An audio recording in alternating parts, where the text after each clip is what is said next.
If it's feeling hot in here, it's not just you, it's because there's a new version of a Stephen King adaptation opening this weekend, Firestarter. Twisted Firestarter.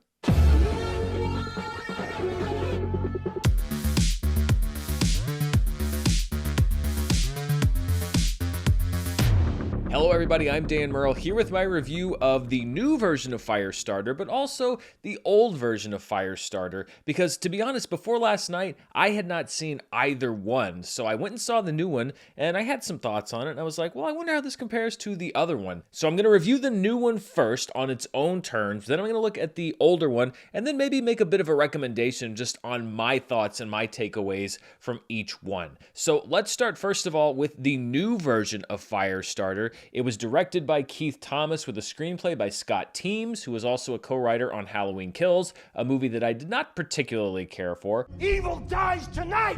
Evil dies tonight! All right, everybody! Of course, it is an adaptation of a Stephen King novel already made into a movie in 1984, starring Drew Barrymore. This version is from Blumhouse, which has a pretty good track record, but not a flawless track record in the horror genre. The new Firestarter stars Ryan Kiera Armstrong as Charlie, a young girl with telekinetic abilities that mostly manifest as an ability to set things on fire when she's very, very angry. Her parents are played by Zac Efron and Hellstrom's Sidney Lemon, and they also have special abilities and are hiding Charlie from the lab that experimented on both of them as college students for fear that she'll be locked up as a science experiment. Gloria Rubin co-stars as the official leading the search for Charlie, with Michael Greyeyes as gifted assassin Rainbird and Kurtwood Smith in a disappointing one scene as the former head of the lab. The baby cries, and a teddy bear bursts into flames. This is a bit of a relic from 2021 in that Firestarter is playing in theaters, but also streaming on Peacock day and date, so you can find it in either place. But no matter where you choose to see it, I don't really know how much you're going to find there to like. Firestarter plods along with the urgency of a pretty transparent cash grab reboot, and nobody either in front of or behind the camera really seems that excited to be there. The movie just sort of goes from uninspired scene to uninspired scene, with the actors never really playing any other beat than grave resignation. It's serious stuff, Charlie. That's why Mom wanted to teach you, to help you understand how to use it. As Charlie, I think that Armstrong gives a fine performance with what she's given, which is basically to look scared and then scream fire at someone every 10 or 15 minutes. But this underwhelming movie really can't be laid at her feet. And while I was watching this, I was just sitting there thinking, why was this movie made? I'm not necessarily against remakes, but they should really be for a reason. You should feel like there's some driving passion or desire to make this new movie something new that you're going to bring to it. But there's nothing really new at all in this movie. The story as it is pretty much an uninspired mishmash of stuff you've seen in other movies, and look, I get it. Stranger Things took a lot of inspiration from Stephen King, and you can't necessarily blame adaptations of Stephen King novels for that. However, I do think that you should make some effort to at least make your movie distinct. It may not be your fault that Stranger Things exists, but you have to at least acknowledge that it does. With Firestarter, you get the same stuff that we've seen not only in Stranger Things, but in the Stranger Things knockoffs. The troubled little girl with psychic powers, the mysterious lab and its fake benevolent head, even the 80s bullies who are still written as 80s bullies. Loser. Let's go. There is one thing, though, that I want to give a warning about that I really wish wasn't in there, and that's the fact that this movie has an extended scene of animal cruelty in it. It's something that I've always been somewhat sensitive to, but Mara, my partner, and I've mentioned this before, is very sensitive to scenes like this in movies, and there's a scene in this film that literally left her crying for several minutes afterward. And in the absence of Kleenex or napkins, she ended up having to blow her nose into an extra sock that she brought in case her feet got cold. And even though she's sensitive to these kinds of things in movies, it's not very often that something like this really upsets her as much as it does. And to kind of add insult to injury, it doesn't also really add anything to the movie. It sets up something later on. I don't think the payoff really is worth what it puts you through as an audience. I honestly think it's in the movie to get some kind of reaction out of an audience that, if they're anything like me, have been sitting there for 30 minutes pretty much wondering when the hell something interesting is going to happen. The movie's cinematography by Kareem Hussein is straight out of the David Fincher school, very dim and smoky for no reason. I guess Charlie was always setting little fires just outside side of the camera's sight in every single room. There is one thing that is a standout and was by far my favorite thing about the movie, which is the movie's score, which is from horror legend John Carpenter, Cody Carpenter, and Daniel Davies. And I will be listening to the music from this movie long after the memory of the actual movie has faded.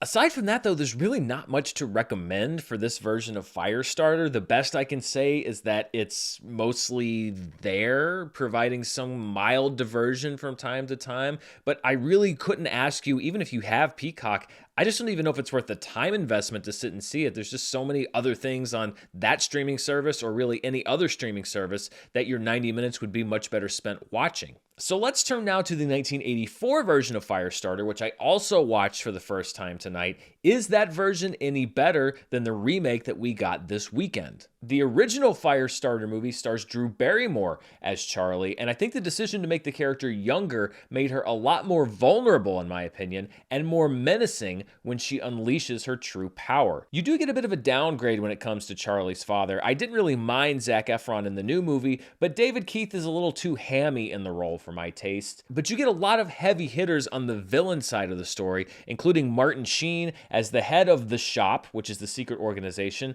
trying to capture Charlie, and George C. Scott, granted in a less than ideal casting choice, as John Rainbird. One thing I did find in this version is that the basic premise is a lot clearer. Charlie's parents developed special abilities after they're experimented on by the Shop, and then they pass those abilities on to Charlie when she's born. In the new version, for whatever reason, they decide to establish that Charlie's parents already had special abilities and then were experimented on by the Shop, which gave them, I guess, double abilities and then passed them on to Charlie. It's a lot messier for really no intelligible reason. Charlie's mom gets a much smaller role in the original film. Heather Locklear is barely in the movie. Sidney Lumet at least gets a little bit more to do in the new version. The new version is also structured differently. There's more setup in that version, whereas this movie, the 1984 Firestarter, pretty much starts with Charlie and her dad already on the run, and the important details are filled in via flashback. I think I prefer the way that the 1984 version did it just a little bit more, because the movie starts off a little bit more exciting, and it's really not that much that you have to learn, that the flashbacks seem too unwieldy. I think the main advantage that the 1984 version of Firestarter has over the 2022 version is the actual fire starting, Charlie's abilities. In the 84 version, we get two big scenes of Charlie pretty much wreaking unholy havoc on everything around her,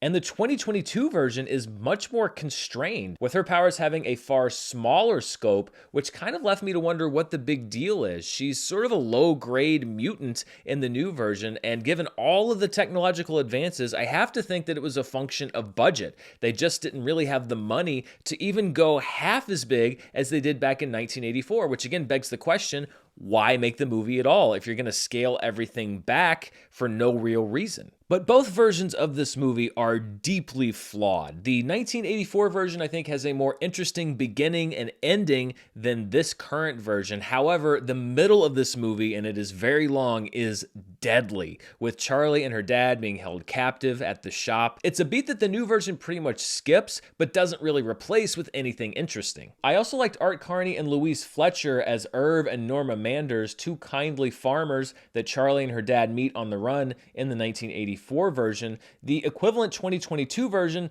doesn't really have much consequence for the story. The set piece didn't really impress me that much, and I just didn't really think that it was that interesting of a turn of events. Both movies have their cheesy moments, the 84 one largely due to the constraints on special effects at the time, but the 2022 version has the worst written moment of both films, and it's a moment that I still don't know if we're supposed to take seriously. No, please. Liar, liar. My hand's on fire.